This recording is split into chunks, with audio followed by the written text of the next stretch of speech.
আজকের রেসিপি ডিমের আমলেট কারি কীভাবে বানিয়ে দেখিয়ে নিচ্ছি। 10টা ডিমের আমলেট বানিয়ে নিয়েছি। আদা রসুন নিয়েছি, পেঁয়াজ 4টে নিয়েছি, ছোটো ছোটো টুকরো টুকরো করে কেটে দিয়েছি।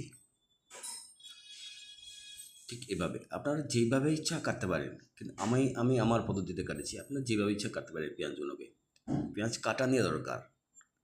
যদি না কাটতে পারেন, এবার যদি মনে হয় চোখ জ্বালা করবে, তাই কড়া তেল দিয়ে পেঁয়াজগুলো লাল লাল করে ভেজে নিয়েছি। দেখুন ব্রাউন কালার পেঁয়াজ হয়ে গেছে। এবার আদা রসুনটাকে আমি আর বাটতে দেবো।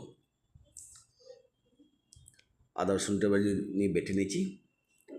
পেঁয়াজ হয়ে গেছে, জাস্ট আর একটুখানি হলে ভালো হতো। হয়ে গেছে পেঁয়াজটা লাল। এবার আমরা মশলাটা দিয়ে দেবো। যে আদা রসুনটা বেটে রেখেছিলাম ওটা দিলাম। এবার মশলাটাকে কষবো। যতক্ষণ মশলা থাকে তেল না বেরোয় ততক্ষণ আমরা মশলাটাকে কষে যাব। মশলা কষে নিচ্ছি আমরা।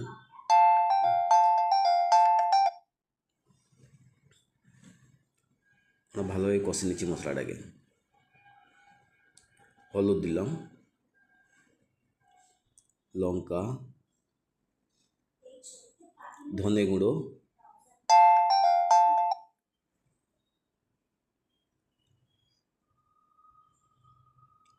ভালোভাবে নাড়লাম। এবার টমেটোর যে দুটো দেবো, ওরা ছোটো ছোটো করে কেটে রেখেছিলাম, ওরা কাটছি। নুন পরিমাণ মতো দেবো, যেইটুকুন প্রয়োজন লাগে। দেখুন মশলা থেকে তেল ছেড়ে গেছে। এবার টমেটো দিয়ে দিয়েছি। কারণ টমেটো আগে দিলে কী হবে, মশলাটা ঠিক কষবে না, কারণ টমেটোর জলা অংশ না, সেই জন্য টমেটো কষে না। এখন টমেটোটা দিলে ঠিক মজে যাবে। দেখো মশলা পুরো কষ হয়ে গেছে, দেখে নিতে পাচ্ছেন টমেটো বি গলে গেছে। এবার আমরা কি করব, জল দিয়ে দেবো।